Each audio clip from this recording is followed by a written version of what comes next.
আগের এপিসোডে আপনাদের দেখিয়েছিলাম কিভাবে আমি পাহাড়ে ঘেরা সুন্দর পুরুলিয়া শহরে পৌঁছালাম।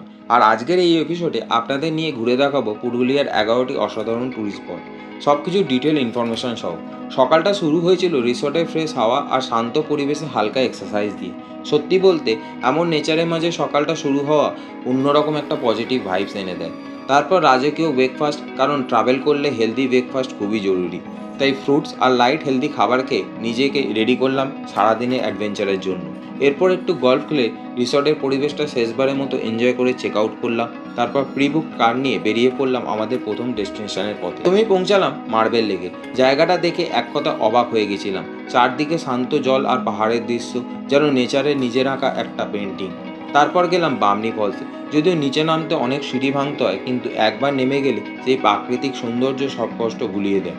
কিন্তু বামনি ফলসে সিঁড়িগুলো অনেকটাই খাড়াই। যদি বয়স্করা আসেন একটু দেখে শুনে আসবেন, আর অনেকটাই নিচে নামতে হবে। নামার সময় তো কোনো প্রবলেম হবে না, কিন্তু ওটার সময় প্রবলেম হতে পারে। তো না করে এরপর চলে গেলাম তুগরা ফলসে, যা সত্যিই অপূর্ব। চাইলে এখানে স্নানও করতে পারেন। ঠান্ডা জলের সময় পুরো শরীর মন ফ্রেশ হয়ে যায়। তারপর রোদ আর পাহাড়ি হাওয়ায় মাঝে পৌঁছে গেলাম লাউরিয়া ড্যামে। ড্যামের ওপরে একটা রাম মন্দির আছে, চাইলে দর্শনও করতে পারেন। কি বলে কতটা করে? আপনারা চাইলে এইগুলো নিতে পারেন, এই বাচ্চাগুলো কাজ দিয়ে। দেখছেন কি সুন্দর বানিয়েছে। এর পরের ডেস্টিনেশন ছিল খয়রাবেড়া ড্যাম। ঝলমলে রোদ, পাহাড় আর ড্যামের কম্বিনেশনে জায়গাটা আরও বেশি সুন্দর করে তুলেছিল। সেখানে এক স্থানীয় কাকুর সঙ্গে কথা বলে অনেক অজানা তথ্য আপনাদের সাথে শেয়ার করলাম। আছে গো? শিমুল ফুল। আর এইগুলো? এটা শিমুলের গাছ। ও, এটা শিমুলের গাছ। এটা শিমুল গাছ। ও, এরকম পলাশের ফুল হয় না। আর এইগুলো কি আছে? এটা ভেলা ফুল আছে, ওটা হতো কি, এটা বিস্কুট, এটা ফুল পাকা। তোমাদের এখানে প্রচুর ফুলের চাষ হয় না? হ্যাঁ, আর এটা কি? এটা পকোড়ি।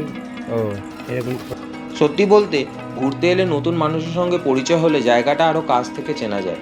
দিন গড়িয়ে দুপুর হয়ে আসছিল, তাই এবার গেলাম একটা অফবিট জায়গায়, মহাদেব বেড়া ভিউ পয়েন্ট।